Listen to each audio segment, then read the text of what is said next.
La checklist avant de valider votre dossier études en France. La checklist, en fait, c'est une liste de vérification qui va vous permettre, en fait, d'être sûr que vous n'avez rien oublié et que votre dossier est conforme pour éviter, en fait, un refus ou des rejets de la part de votre antenne Campus France pour des raisons de manque de documents ou des erreurs graves qui ont été commises dans votre dossier, ou tout simplement permettre que votre dossier soit très bien pour que les universités puissent pouvoir les étudier sans avoir des choses qui sont incohérentes par rapport à ce que vous avez rempli dans votre compte études en France. Si tu as fini de remplir ton dossier, avant de le valider, prends d'abord quelques jours pour pouvoir bien le vérifier avant de le valider. Ce que tu dois vérifier notamment, ce sont tes informations personnelles. Des fois, lorsqu'on remplit, on peut faire des erreurs sur nos informations personnelles. Par exemple, sur la filière qu'on a fait, on ne décrit pas bien sur d'autres informations personnelles, en fait, votre adresse ou en fait des activités que vous avez fait au cours de votre parcours académique ou de votre parcours professionnel. Donc, il est très important de bien vérifier tout cela, de refaire une autre lecture. Deuxième chose à vérifier, c'est toutes les pièces justificatives. Il faudrait que vous vérifiez que toutes les pièces que vous avez mises sont bien lisibles et que ces pièces correspondent à l'activité que vous avez décrite. Par exemple, vous avez dit que vous êtes actuellement en cours d'études dans un master ou d'une licence. Il faudrait bien vous assurer que vous avez mis le certificat de scolarité ou le justificatif d'inscription pour cette formation. Donc c'est très important. Donc il ne faut surtout pas oublier que vous devez justifier toutes les années que vous avez fait depuis l'obtention de votre baccalauréat. Et pour ceux qui postulent en licence 1, il faut en général justifier la seconde, première et terminale. Ensuite, il faudrait relire votre CV et toutes les lettres de motivation que vous avez écrites.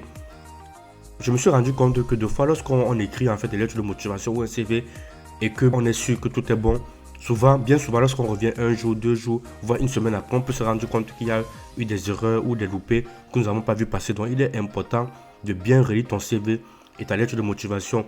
Et je constate en général que si vous avez la possibilité dans votre entourage des connaissances que vous pensez qui peuvent vous aider, vous pouvez les voir pour qu'ils lisent votre lettre de motivation, votre CV, et ils peuvent vous donner un retour qui pourra vous aider à améliorer en fait la rédaction de ces documents. Et enfin, vérifiez les formations que vous avez choisies. Rassurez-vous bien que les formations que vous avez choisies correspondent à votre profil et votre parcours académique.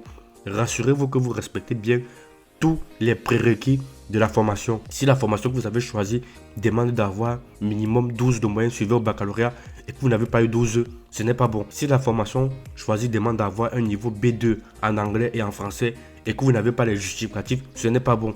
Donc, rassurez-vous que vous avez bien tous les prérequis pour une formation pour éviter des refus bêtes et inutiles.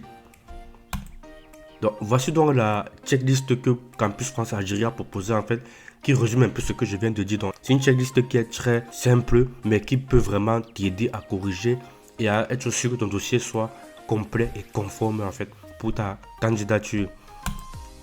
Bien évidemment, l'erreur humaine, il peut arriver que au cours de ton dossier, même en vérifiant, tu aies oublié ou bien il y a des erreurs qui sont passées à la trappe. Que faire dans ce cas? Ce que nous te conseillons de faire, c'est de contacter sans tarder ton antenne Campus France en fait. Sans tarder, dès que tu découvres que tu as fait une erreur ou un oubli, il faut les contacter. Après, bien évidemment, dépendamment des agences, peut-être ils vont te demander de venir sur place pour corriger ou pas. Donc, on te conseille même d'aller directement sur place. Si par exemple, tu les contactes par messagerie ou par appel et que peut-être ils ne répondent pas, d'aller sur place parce que le plus tôt l'erreur sera corrigée, le mieux ce sera pour ton dossier. Donc, ne laisse pas traîner. Bien évidemment, c'est très important. Cela, ça peut arriver. En fait, on est tous humains, on peut faire des erreurs. Vous pouvez vérifier. Vous avez quand même oublié une erreur, quoi. Donc, il faut les contacter très rapidement, en fait, pour qu'ils puissent voir dans quelle mesure ils pourront corriger l'erreur qu'il y a dans votre dossier ou pas. Voilà par rapport à cette checklist. Il se passe donc quoi après? Lorsque ton dossier a été soumis à Campus France, ensuite, tu dois faire le paiement des frais de la procédure Campus France. Ce paiement des frais varie en fonction des pays en fait. Voilà, donc tu dois payer les frais réglementaires de la procédure Campus France. Ensuite, lorsque tu as payé les frais, il faudra donc prendre le rendez-vous pour l'entretien pédagogique. Dépendamment des Campus France, deux fois, ces deux actions se font en parallèle. En même temps, vous prenez rendez-vous et en même temps, vous payez les frais.